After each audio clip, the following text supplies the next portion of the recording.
ये नाविक परिवार जिनके पास 130 नौकाएं थी, 45 दिनों की अवधि में इन लोगों ने शुद्ध बचत की है 30 करोड़ रुपए की। জীবনে ঝুঁকি নিয়ে 30 কোটি টাকা কামাই উত্তরপ্রদেশের পিন্টু মাহারার। কে এই পিন্টু? প্রয়াগরাজের ত্রিবেণী নদীর তীরে নৈনির আরাইল এলাকার বাসিন্দা পিন্টু। পেশায় নৌকা চালক। মহাকুম্ভের পুণ্যার্থীদের কথা মাথায় রেখে ঝুঁকি নেন পিন্টু। জমি গয়না বন্ধক রেখে টাকা জোগাড় করে কিনে ফেলেন 130টি নৌকো। 45 দিনের মহাকুম্ভে নৌকা চালিয়ে আয় করেন 30 কোটি টাকা। তার সাফল্যের গল্প এখন উত্তরপ্রদেশের মুখ্যমন্ত্রী যোগী আদিত্যনাথের মুখে। কিভাবে সম্ভব করলেন এই অসাধ্য সাধন?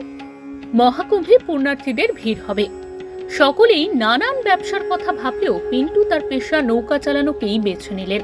একটি দুটি করে প্রায় 100টির বেশি নৌকো কিনে ফেলেন তিনি। তার জন্য ঝুঁকি নিতে কসুর করেননি পিন্টু। পরিবারের সদস্যদের বুঝিয়ে জমি গয়না বন্ধক রেখে একের পর এক নৌকো কেনেন। পুণ্যার্থীদের যত ভিড় বাড়তে থাকে পিন্টুও সেই পরিমাণে নৌকো কিনতে থাকেন। দেখা যায় 100টির বেশি নৌকো কিনে ফেলেছেন পিন্টু। নিজে তো বটেই, এলাকার মানুষকেও এই পেশায় শামিল করেন পিন্টু। मैं एक नाविक परिवार की एक सक्सेस स्टोरी यहाँ पे बता रहा हूँ। ये नाविक परिवार जिनके पास 130 नौकाएं थी, 45 दिनों की अवधि में इन लोगों ने शुद्ध बचत की है 30 करोड़ रुपए की। यानी एक नाव ने 45 दिनों में 23 लाख रुपए की बचत की है, कमाई की है। प्रतिदिन के अगर आप उनकी बचत देखेंगे तो यह लगभग 50 से लेके 52,000 पर डे की उनकी इनकम थी एक नाव की।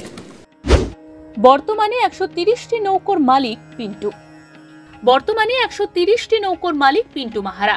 উত্তরপ্রদেশের মুখ্যমন্ত্রী জানান, প্রতিটি নৌকো থেকে গড়ে 23 লক্ষ টাকা লাভ করেছেন নৌকার মাঝি পিন্টু।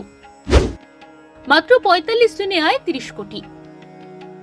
আর এই বিপুল পরিমাণ অর্থ আয় করেছেন তিনি মাত্র 45 দিনে। 1.5 মাসে মহাকুম্ভ থেকে 30 কোটি টাকা আয় করে দেখিয়ে দিলেন ঝুঁকি নিলে ব্যবসার শ্রীবৃদ্ধি হয়। শুধু চাই সাহস ও আত্মবিশ্বাস। ব্যুরো রিপোর্ট, ওঙ্কার বাংলা।